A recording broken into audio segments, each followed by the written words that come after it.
Дүйнөлүк жана салттуу диндердин лидерлеринин съезди бул актуалдуу чакырыктарды талкуулоо менен гана чектелбестен, аларды чечүүнүн жолдорун биргелешип аныктоо мүмкүнчүлүгү. Өлкөнүн дин кызматкерлеринин айтымында, технологиялык тез өзгөрүүлөр шартында руханий багыттарды сактоо өзгөчө мааниге ээ. Ошол эле учурда заманбап иштеп чыгуулар, анын ичинде жасалма интеллект, гуманисттик баалуулуктарды жайылтуу үчүн курал боло алат. Верующий человек не отвергает достижения науки. Важно, чтобы ее... Ыймандуу адам илимдин жетишкендиктерин четке какпайт. Анын жетишкендиктери, анын ичинде жасалма интеллекттагы адамдардын жыргалчылыгы үчүн кызмат кылышы маанилүү. Илим, билим берүү жана адеп акылакты агартуу жаатында кызматташтык дагы бир бириктирүүчү фактор болуп калышы мүмкүн. Казакстандын мисалы жана диний лидерлеринин съездинин маанилүүлүгү тууралуу айта турган болсок, анын чечимдери андан ары өткөрүлүп, ар бир өлкөгө жана ар бир диний жамаатка жетишине кам көрүшүбүз керек. Достигали каждой страны и каждой религиозной общины.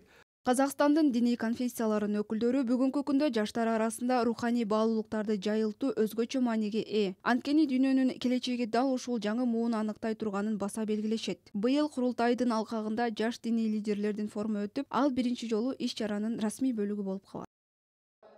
Бул жолу мага сунушталган концепция абдан жакты. Бул кургак докладдар эмес, жандуу баарлашуу, маселелерди жандуу талкуулоо, эркин микрофон. Теологиядагы көз караштарыбыздын айырмасына карабастан, Кудайга, куткарылууга жана башка нерселерге болгон көз караштарыбыз ар башка болсо да, бизди бир нерсе бириктирип турат.